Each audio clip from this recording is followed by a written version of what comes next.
What is happening, YouTube? Another loss from the LA Chargers. The Chargers, they played the Chiefs at Arrowhead, so it's pretty much Chiefs home court advantage. The Chargers and the Chiefs, they always have a super close, tight rivalry game. It's always super intense, but this game, it was looking like it was gonna be like that. But then, um, pretty much as soon as like as the second half, um, Chargers couldn't score, Chiefs couldn't score, but the Chiefs they got ultimately won by getting a touchdown, and then the Chargers manages to lose. Um, this should have been an easy Chargers win. Not to disrespect the Chiefs. The Chiefs, they're an amazing team. But if you guys watch this game was so hideous to watch. How do you let a man throw 424 passing yards? And this man, he threw over 300 yards by halftime. I repeat, Patrick Mahomes threw a whopping 300 yards, more than 300 yards in halftime. This is purely abysmal. And it's not because, oh, he's just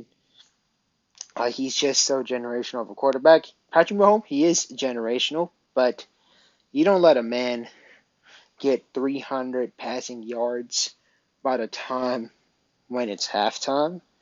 And when you watch the games, all the wide receivers, they were so wide open. They they play so light on defense. Brandon Staley's defensive schemes, Mr. So-called um, defensive minded, just gave him so much room. Like you gave all the receivers room. Travis Kelce especially.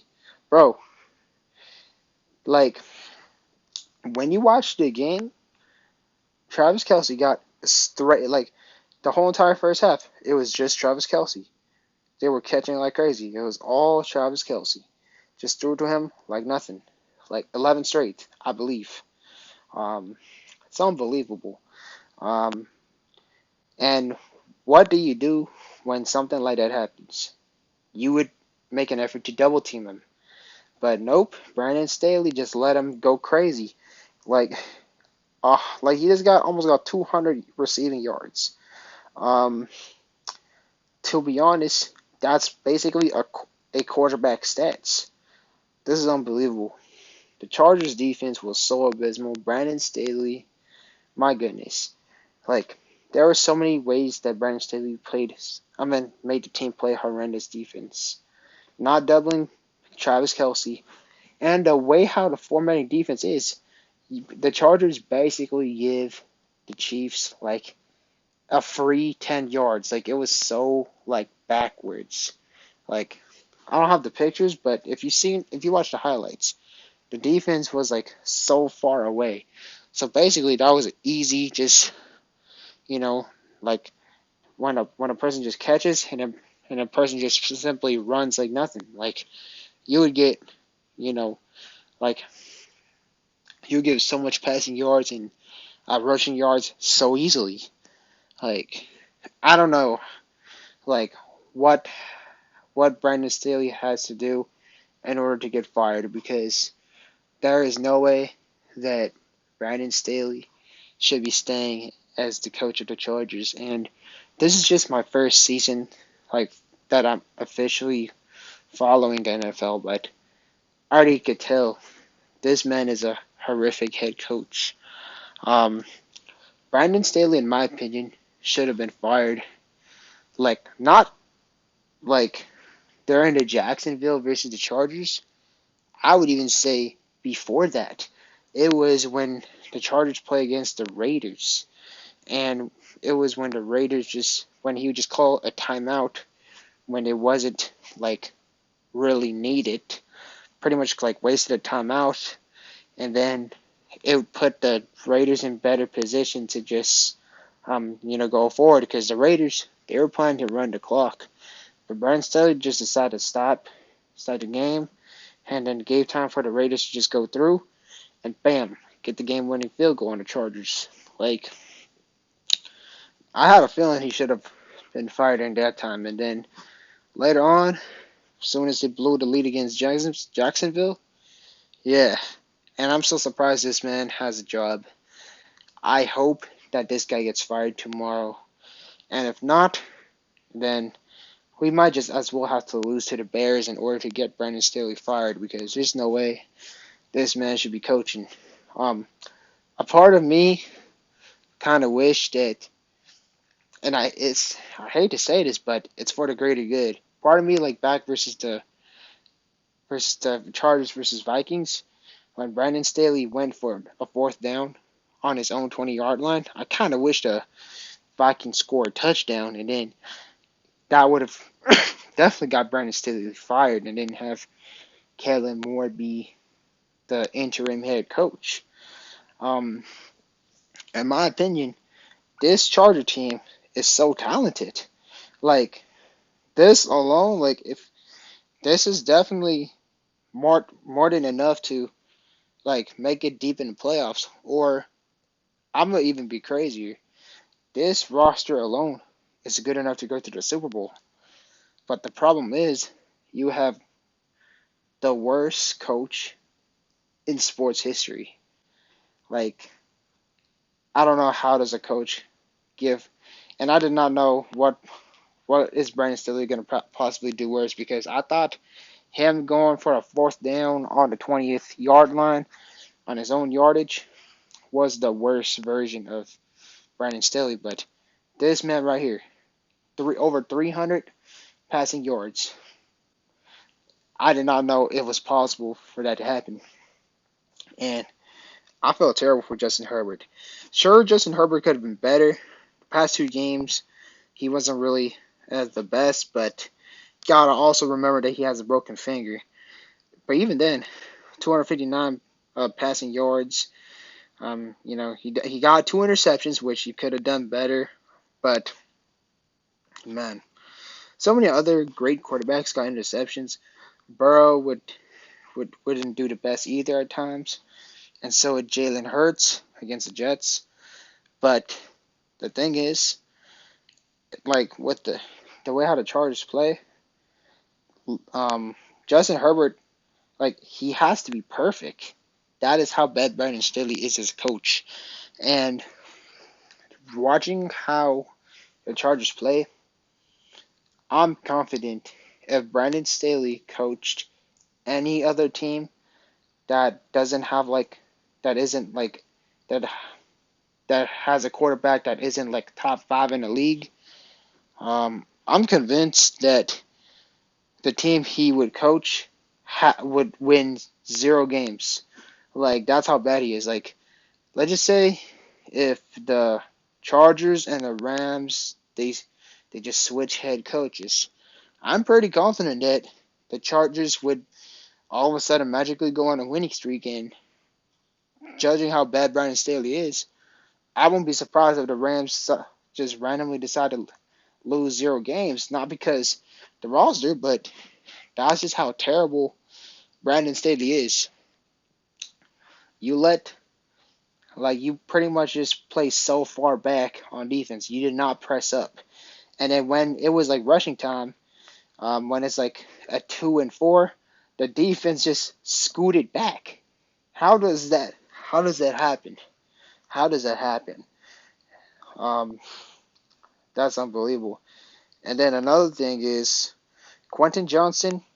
He got a good catch, a very good catch, 20 yards, and you got to feed him more. I wouldn't since I'm a beginner in football. I don't know if it's like more of a quarterback thing to decide to throw it, or is it a coaching to like tell him who to throw it to, or I don't know exactly. But I would say I guess if it is the quarterback job to eventually decide where to throw it to and not the coaching, then I would definitely tell this to Herbert. I would definitely say that Herbert could improve by trying to target Quentin Johnson a lot more. Um, he only got like two targets in my opinion. In my opinion, Quentin Johnson, even Darius Davis should get a lot more targets.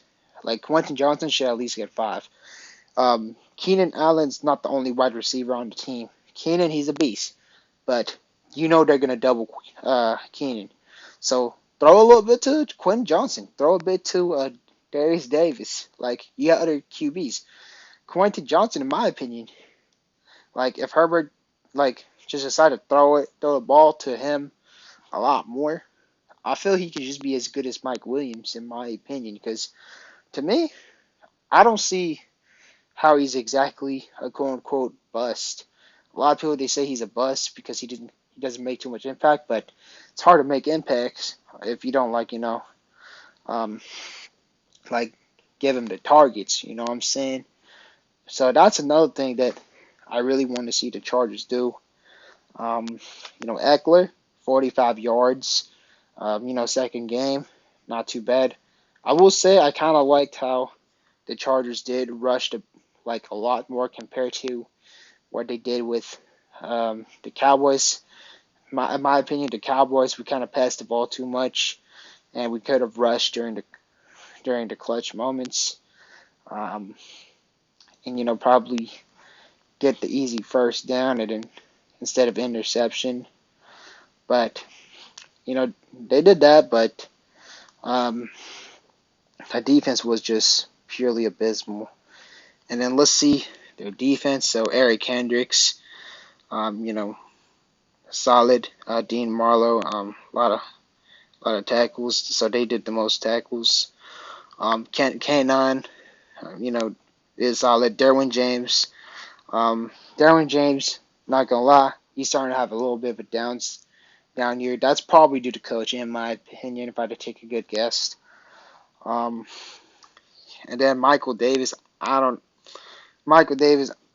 really know about this man. Dude, and even Asante Samuels, like he did get one interception, so that's what I really liked about him. But I will say Asante Samuels, he is like a little bit vulnerable to get cooked sometimes, but he did get one interception, so I'll give him that.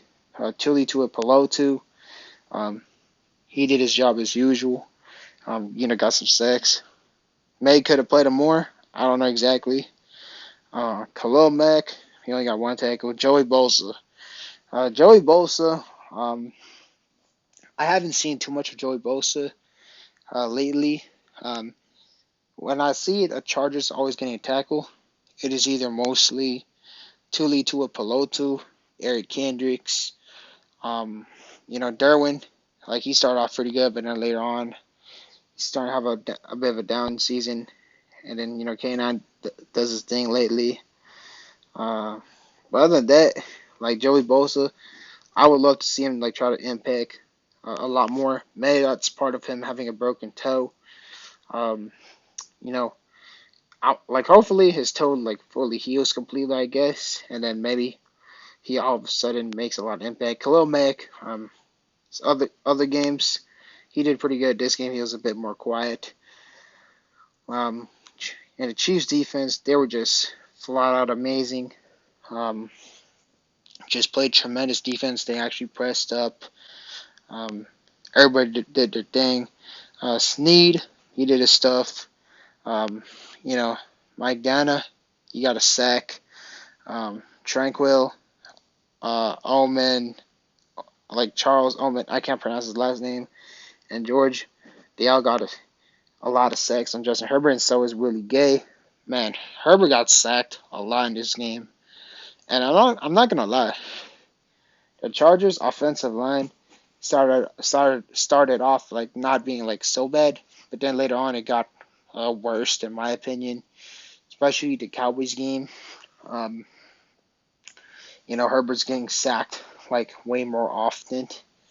Um, so maybe during the trade deadline, I always maybe could find like a good offensive lineman. That could definitely be one of the factors. And obviously, you can use defense. Like that could definitely um, control the pass yards. But again, that has to come with Brandon Staley. But overall, the Chargers, they usually would lose in close games. This was not exactly a close game. Um, this team just flat out like couldn't score in the second half. The Chiefs couldn't score as well too. I'll say that, but Chargers, like man, defense was just like crazy, crazy awful. Um, I will say shout out to our punter because that made the Chiefs like start from like their own like 4 yard line. So like our defense like box score wise doesn't look as bad, but if you watch the games, um, the defense was just flat out embarrassing. Rush defense wasn't like as bad, but it was still bad because just the way how Brandon Staley played that defense, you just gave him so much room. But pass yard defense was just a different level, terrible. Like you just left Travis Kelce wide open. That's unbelievable. Um, so next schedule we face the Bears, and then after that we face the Jets. So the Bears, we bet it should be a win for sure against the Bears. The Jets, it looks like it should be an easy win, but again, the Jets are one of those teams you do not want to underestimate. They do play tremendous defense. Um, After all, they're the one that made a comeback against the Buffalo Bills. So do not sleep on that. But I really hope Brandon Staley gets, fired and then make Kellen Moore the interim head coach or Derek Ansley or someone because Brandon Staley is terrible, man. Like, and then there'll always be like some people who says, who are you gonna like replace and not like how are you gonna replace Brandon Staley? Well, I'll just respond like how Peter Griffin says, um, who the heck cares? Because Brandon Staley is definitely one of the worst head coaches possible, and it's getting repetitive, but that's just the truth. Like to the people who says that who's gonna replace Brandon, like don't fire Brandon Staley, like because you don't know who's gonna replace. Would you rather have 100% trash, or would you rather have 50% trash, or but you get a 50% chance that it could turn out well? Um, I would certainly take the second options. Like, you're already having a terrible head coach, so at least why not make an effort? Just get rid of him, and let's just say if Kellen Moore just turns out to be worse than Brandon Staley, which I don't think it's possible to be worse than Brandon Staley, but if he turns out to be worse than Brandon Staley, that's fine because then oh, he's not the guy. Then you can just find a whole entire new staff. So I definitely looking to find Brandon Staley for sure. Um, it's like there's nothing you can lose. Like there's literally nothing to lose. You're already down 2-4. So why not make the call? Please, like I would love to hear a news report that Brandon Staley gets fired by tomorrow or before the Bears game. But anyways, um, let me know what you think about this game, man. Um, this was just pitiful. But anyways, that should end this video. Thank y'all really much for tuning in, and have a good night. Peace.